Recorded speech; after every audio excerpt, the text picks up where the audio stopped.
If you're receiving Social Security retirement benefits or Social Security disability insurance, there are some incredibly important dollar amounts you need to know about for 2026.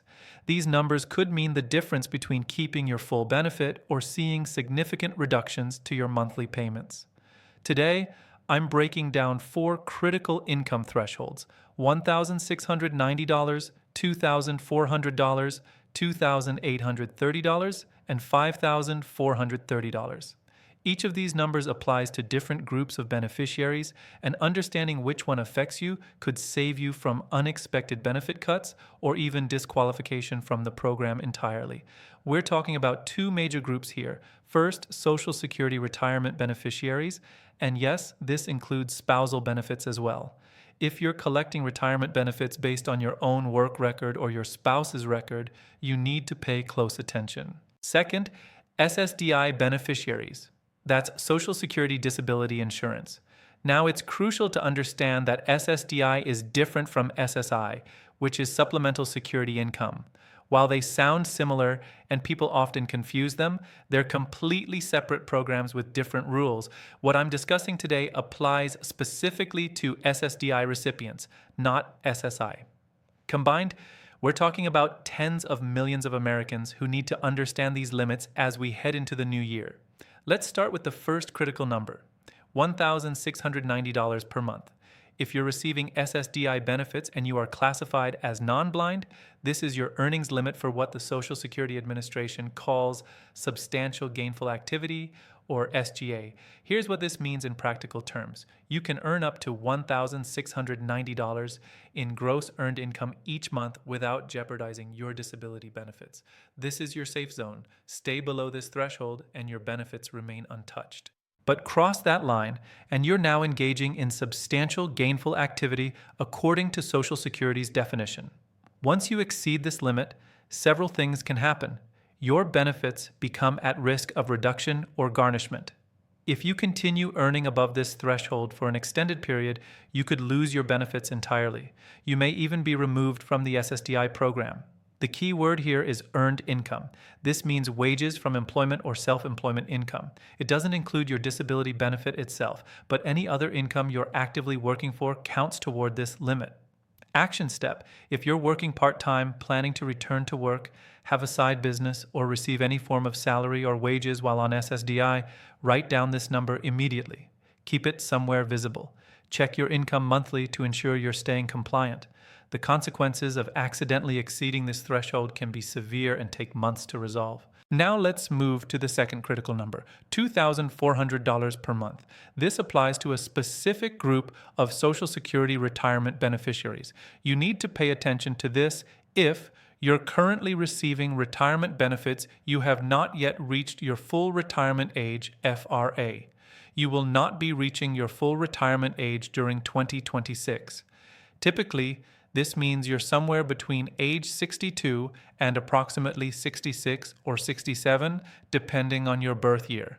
You've claimed your benefits early, which is perfectly allowed, but there are strings attached if you continue working. Here's how the earnings test works for this group. You can earn up to $2,400 per month in gross earned income. If you stay below this threshold, your benefits continue as normal with no reductions. However, if you exceed $2,400 per month, Social Security will reduce your benefits according to a specific formula. $1 in benefits is withheld for every $2 you earn over the limit. Real-world example. Let's say you earn $3,400 in a month. That's $1,000 over the limit. Social Security will withhold $500 from your benefit check for that period. $1,000 divided by 2 equals $500. If you earn $4,400 in a month, that's $2,000 over the limit. You'll see a $1,000 reduction in your benefits.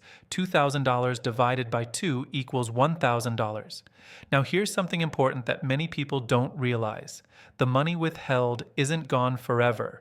Once you reach your full retirement age, Social Security recalculates your benefit to credit you for the months when benefits were withheld.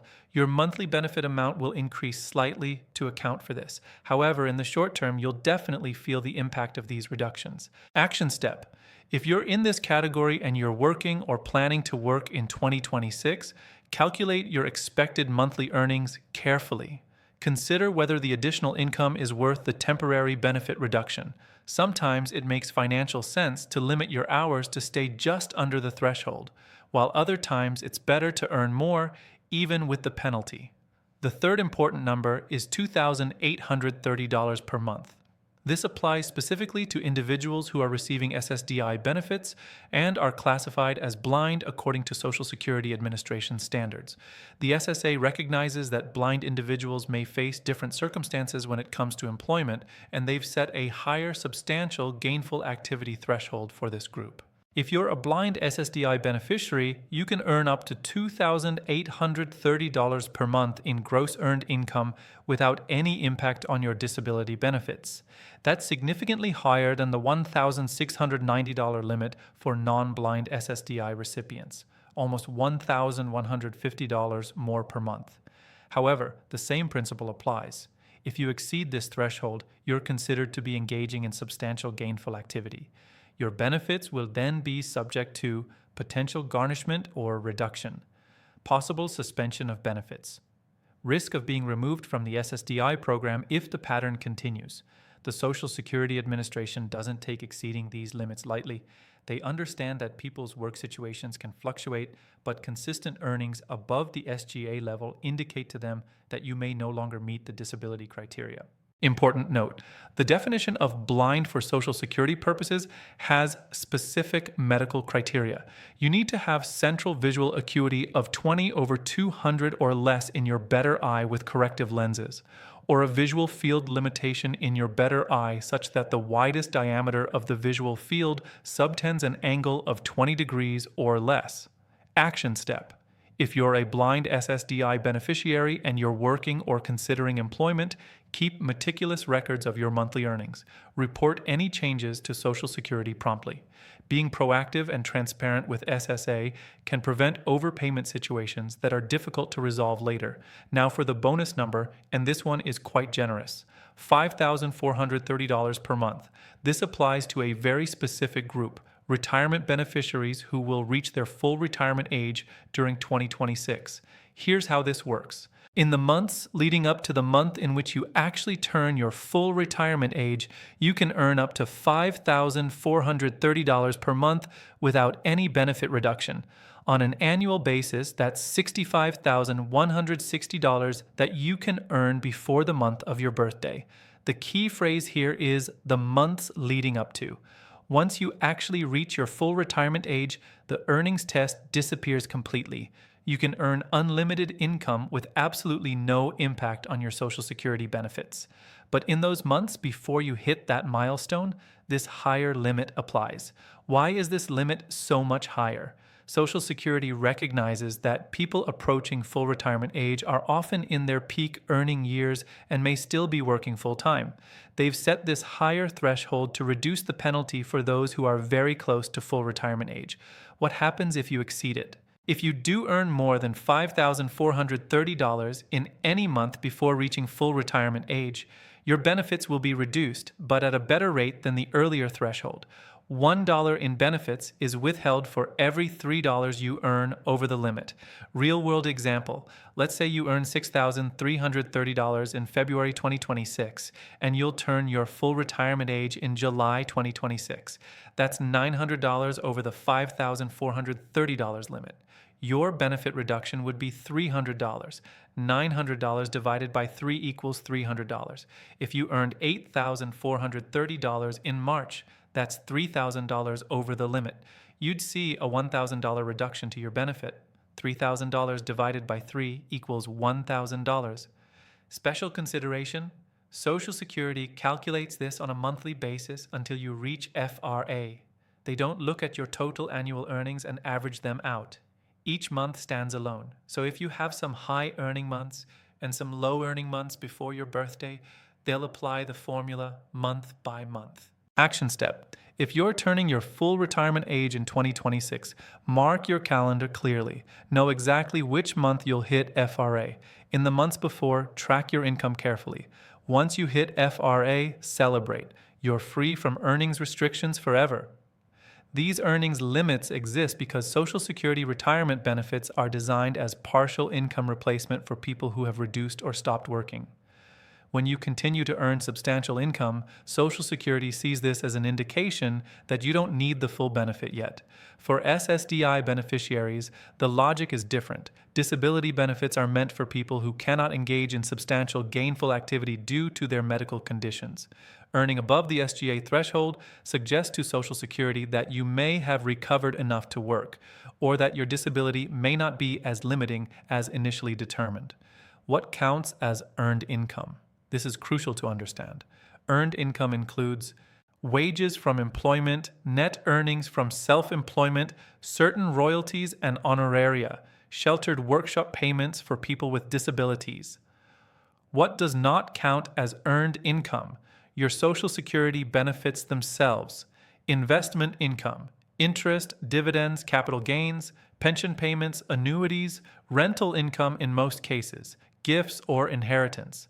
This distinction is important because you could have substantial unearned income without affecting your benefits at all. Mistake number 1, confusing gross and net income.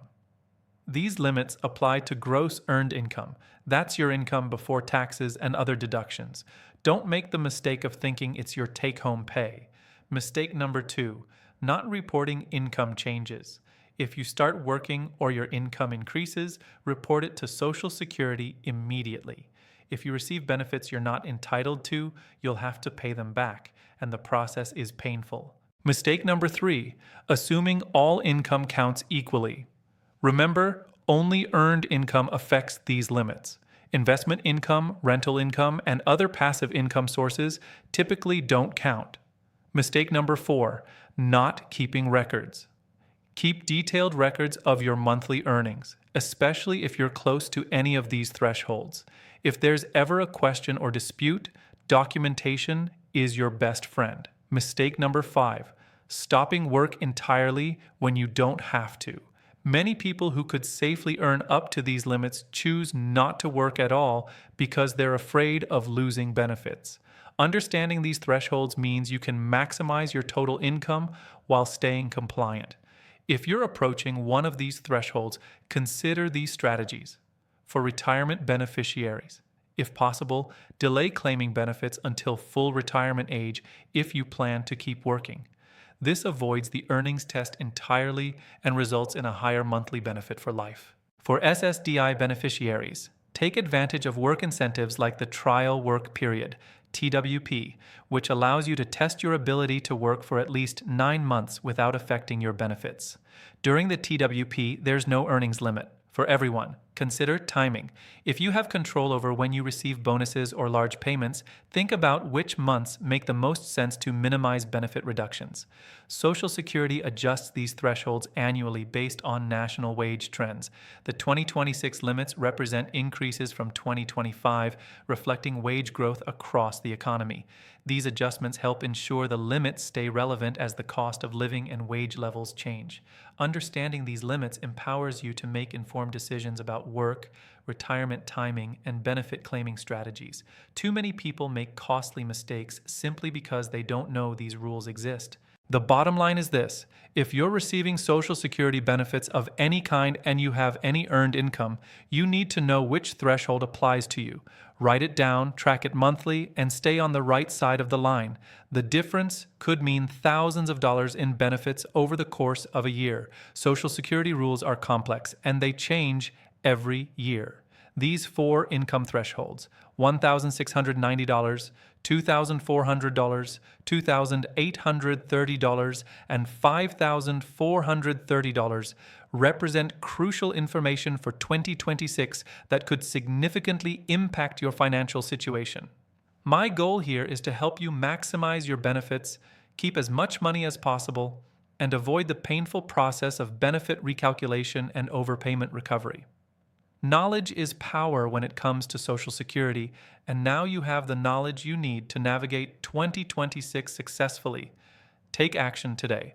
Identify which threshold applies to your situation. Write down that number and keep it visible. Track your monthly earnings carefully. Report changes to Social Security, promptly plan your work and income strategically. Your financial security depends on getting this right. Don't leave it to chance.